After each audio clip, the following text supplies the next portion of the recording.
I think there is a feeling for folks that, you know, Jackson's a great place to live. There's fun things to do here. We live in a beautiful area and people don't have problems here. That's not true. There's a lot of money in Teton County, a lot of beauty, and there's also a lot of poverty. There's a lot of families really struggling to make ends meet. Their life experience is living meal to meal and wondering what hotel room they're going to live in next because the rent went up. That's realities of our community, and as the housing market continues to change and become more difficult, it's creating a different stressor that's becoming more prevalent in our community for families. Teton Youth and Family Services, you don't have any idea what it does. It keeps kids out of out of jail, out of the boys' school. It helps families find their way.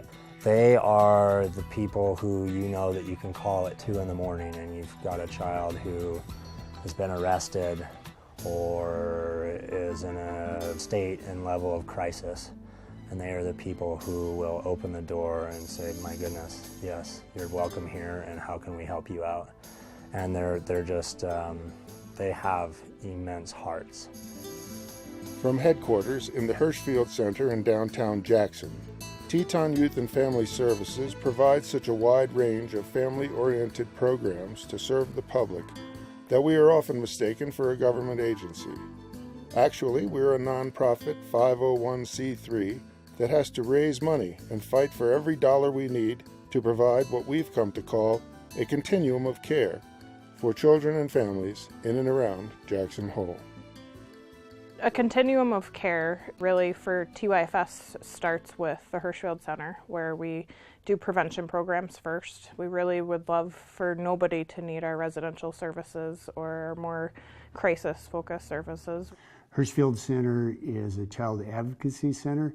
It provides forensic interviews for alleged cases of child abuse. It does family advocate program for families at risk of abuse to provide services to reduce that risk of abuse. And it provides also prevention programs for any kids in the community to help improve relationships with other kids. Before there was a Hirschfield Center, there was no unified way of addressing kids who were the most at risk or kids who had been sexually abused. So our primary mission is coordinating any sexual abuse or physical abuse allegations and providing the best services for the victim and the family. But thankfully, that's a very small part of our job. Their leadership programs start when the kids are 10 years old. And so before my kids were even thinking about being wayward teenagers, they were able to utilize their leadership programs. Ton of fun. Get the kids out into the backcountry here, go hiking, go fishing, go canoeing, go, just really explore the Teton Valley. Adjacent to the Hirschfield Center, Van Vleck House is where we begin to provide our more crisis-oriented services, both voluntary and involuntary. Van Vleck House provides 3 different branches within the Van Vleck House. There's court diversion programs for first-time offenders going into circuit court. There's the crisis shelter, which is the Adams Canyon Crisis Shelter. That's short-term stay for kids in families that are having trouble with each other. It gives a short stay for the families to settle and to make a case plan of how they're going to improve their situation. And then the group home is for more long-term court-placed kids having emotional and behavioral difficulties. The crisis shelter is kind of our point of entry for children in the community, and it's exactly what it sounds like. It's a facility for kids in crisis. Local families in crisis have a place where kids can go, where they are supervised, where they can still attend high school, still get to other activities, but have a safe, contained environment. A large majority of the clients we see are voluntarily placed by their parents, and generally those families, things are rough for many different reasons. But it's interesting to have been a parent in the gamut from the Leadership Fund summer thing to when, my son's throwing his fist through a wall and I don't, what am I going to do, And so he's bigger than me. It's hard to instill a consequence with a kid that's bigger than you and he's mad and pissed off, and kind of out of control. How are you going to deal with that? We provide individual and family therapy, so we have 2 therapists on staff, and they do individual and family work with the kids. It's important for people also to understand that those services are free. As a parent and a single mother, when I don't have a lot of financial resources, I wouldn't have been able to do that. I wouldn't have been able to support that process appropriately.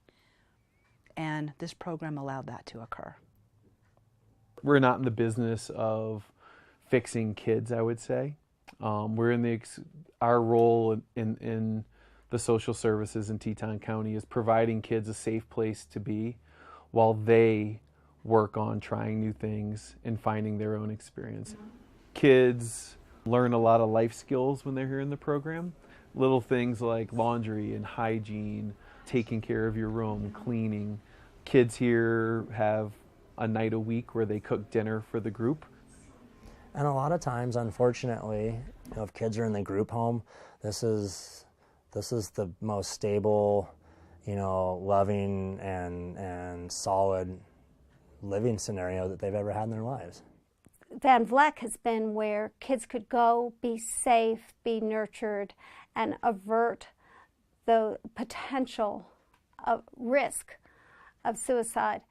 We had the unfortunate incident in the very end of June last year of a student in the group home committing suicide, over and above and beyond our control and what all we'd done to prevent that, but it happened. We understandably were investigated on how that could happen and eventually cleared of being negligent or doing anything wrong. But that process took some time, and so for a period of time, our group home facility was not open. The number of juveniles showing up, presenting in the emergency room at the hospital went from usually having like 3 or 4 in the course of the year to there were 16 young people that showed up in the ER between July 1st and midway through November. There was nothing in between sending a dangerous suicidal kid back home with mom and dad or sending them to jail. And it put families in a really difficult and unenviable position in terms of making a decision to drive your child down to Salt Lake City or out to Casper to put them in a hospital, as opposed to having them 5 minutes away in a group home or a crisis shelter. So it really highlighted the need. And we always knew it was there, but when it was not there, it certainly magnified the need for it. 17 miles outside Jackson is where we treat our toughest cases. Young men who've committed crimes are sent here for up to a year. Their offenses are bad enough to be removed from society, but not necessarily bad enough for the state prison for boys, known as the Wyoming Boys School. That's where they can end up if they can't cut it here. Well, I was the district court judge in Teton County and 2 other counties for 15 plus years. And when I was sitting on the bench, I saw how effective the programs at Teton Youth and Family Services, how effective they were. And especially Red Top Meadows, the residential treatment center for young boys. We have 4 pieces: the wilderness, school, the milieu, which is a fancy word, I didn't know what it meant until I started working here, that just means daily living, and then therapy. So they do individual therapy, group therapy, several times a week. We are accredited by, it's called Advanced Ed, but basically Wyoming Department of Education, and our credits are transferable. We are supposed to be delivering comparable instruction, and so we use the same standards. There's plenty of kids that we put in an immense amount of effort to ensure that they get a high school diploma. And while that might be a given for a lot of the population, it's not for others. Some of these kids just never learned some of the basic things and how to get along in life. The wilderness part is so much a part of Red Top's culture. Wilderness is valuable. I think it's one of the biggest catalysts of change here at Red Top. There's a million teachable moments in the wilderness. For lots of programs, you walk around in a circle and you do the same thing over and over. a kid that comes and participates in all the wilderness programs at Red Top ends up winter camping and telemark skiing right here in the Snake River Mountains, ends up going to southern Utah and backpacking through like the Escalante desert landscape, ends up walking 100 miles through the Wyoming or the Salt River Range or the west slope of the Tetons, and then ends up doing a week-long service project, adopt a trail with the Forest Service here in our local mountains. The other part that it really affects is being part of something, being part of a group, to where I'm carrying breakfast and you're carrying the stove, and I need you, you need me, and if I don't do my part, then you're affected. If you don't do yours, I'm affected. So those dynamics in a small group in the mountains for 24 days exposes the holes and highlights the strengths, and for a lot of kids, it's the first time probably feeling like they're part of something. You know, lots of kids maybe get that in like a football team or theater or something. These kids, this is, a lot of times that's the first time they've participated in that. Every kid has a unique set of needs and a unique set of talents and skills and strengths, so you have to play to that and kind of get a little different recipe for each kid. The thing that amazed me is the low rate of recidivism. I would see a young man who was in deep trouble, and after being in Van Vleck House for 4 or 5 or 6 months, if necessary, or Red Top for a year, I would never see the kid again. A 14-year-old kid who hasn't had much opportunity and has had a lot of things go the hard way is going to have a different life because of the work that people did here and because of the work that happens here. The people here care.